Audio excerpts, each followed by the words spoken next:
Welcome, KSLU students, to this academic explainer. Settle down, please, and pay strict attention. Today, we're dissecting question 17, discuss the various modes of dissolution of a firm. Let me be absolutely clear right from the start. Perfectly structuring sections 39 to 55 of the Indian Partnership Act, 1932, is completely mandatory if you intend to secure full marks on this 16-mark exam question. We aren't going to rush this. We are going to be precise, and we're going to be methodical. So take out your notebooks, because what you're about to see on screen is exactly what the evaluator expects to see on your paper. Let's dive in. Here is our agenda today. 1. Meaning of dissolution. 2. Agreement and compulsory modes. 3. Contingent events and the Murray case. 4. Dissolution by notice. 5. Court orders and the Gao case. And finally, 6. Effects of dissolution. Now, I instruct you right now, replicate this exact sequence under the heading Synopsis at the very beginning of your answer script. This instantly commands the evaluator's attention and sets a rigid, undeniable structural framework. All right, Section 1, Meaning of Dissolution. A precise legal definition is the absolute foundation of any high-scoring KSLU response. Read the statute with me. Section 39. Dissolution of a firm is the breaking up or extinction of the relationship between all the partners of a firm. Now, I want you to deliberately pause here.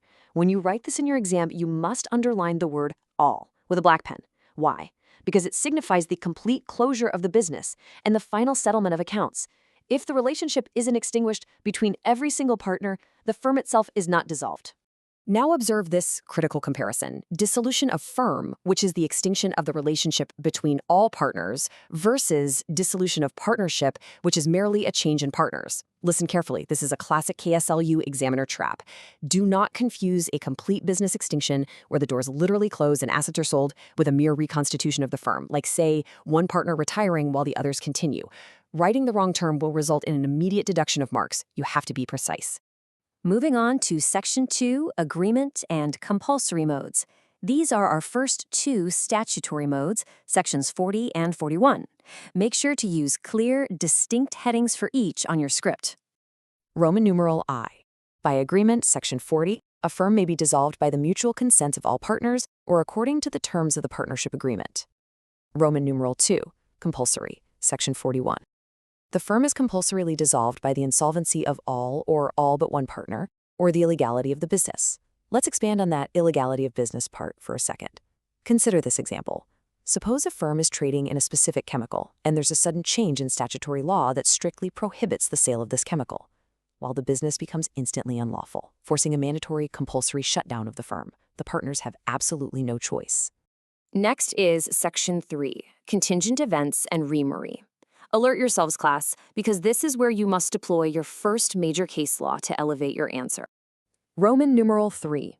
Unhappening of certain contingencies under Section 42. Number 1, expiry of fixed term. Number 2, completion of venture. Number 3, death of partner. And number 4, insolvency of partner. You must explain to the examiner that unless the partners have explicitly agreed otherwise in their contract, the law automatically steps in to dissolve the firm upon the occurrence of these specific events. If the objective is complete or the agreed time has passed, the legal entity ceases to operate. Stop your writing for a moment and focus on this. Landmark case law focus, Murray. This is deeply relevant to Section 42 contingencies. I explicitly instruct you to draw a physical box around the words Murray on your exam paper. You have to guarantee the evaluator's eyes are drawn directly to this citation. Illustrates dissolution on occurrence of specified contingencies. That's the ratio decidendi. Now let's break this case down properly for your 16-mark answer. The background facts of this case involve a firm facing a Section 42 event. Basically, a specified contingency had actually occurred. The final verdict of the court was to enforce the dissolution strictly based on those contingencies. The absolute relevance of this case is that it definitively proves the statutory rule. If a firm is established for a specific venture, once that venture is realized, the partnership stands dissolved by operation of law unless contracted otherwise. Write this breakdown clearly. Section 4, Dissolution by Notice. Note this down as a brief but incredibly vital mode of dissolution. Roman numeral IV. Dissolution by notice under Section 43. This applies strictly to a partnership at will, where any partner may dissolve the firm, but they must give notice to all partners.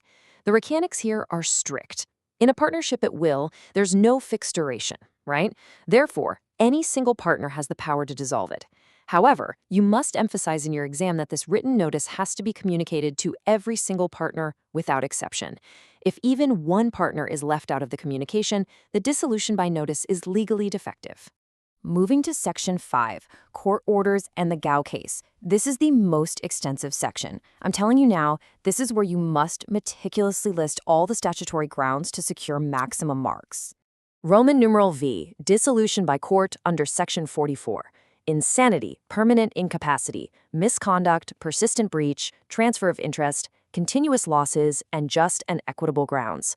You need to methodically recite these 7 grounds, and you must dissect these for the examiner.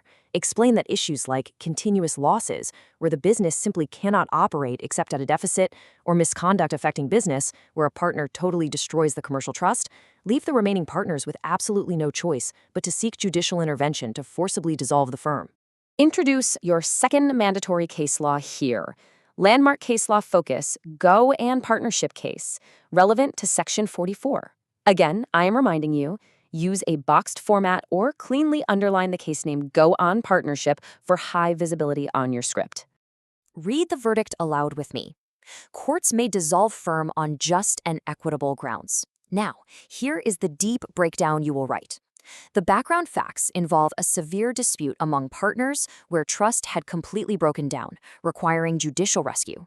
The ratio decidendi is the court exercising its ultimate, discretionary, equitable power to intervene when statutory definitions are too narrow to capture the deadlock. The relevance of the Gaw case is that it establishes the just and equitable clause as the absolute ultimate safety net under Section 44, allowing courts to protect partners when all other avenues have failed. Finally, Section 6, Effects of Dissolution. A perfect exam answer doesn't just list the modes of dissolution, it must conclusively explain the legal aftermath. Observe the sequential steps on the screen. Step 1, partner authority continues strictly for winding up. Step 2, assets are realized and liabilities paid. Step 3, surplus is distributed among partners. You must lecture the examiner on this rigid chronological flow. The firm doesn't just vanish into thin air. The partners retain their authority solely to close pending transactions. The assets are systematically sold off. Outside liabilities are paid first. Only then, if any surplus remains, is it distributed fairly among the partners to settle accounts completely. To conclude this academic explainer, I leave you with this exact exam hypothetical, derived from our conclusion text. If a firm is dissolved to protect interests, how does the law balance partner liability against third-party rights? Think critically about the fairness and efficiency of the Indian Partnership Act. The law has to ensure third-party creditors are protected during the realization of assets, while simultaneously ensuring partners aren't unfairly burdened. Keep this balance in mind, adhere to the strict structure we discussed today, underline your case laws, and you will secure your 16 marks. Class dismissed.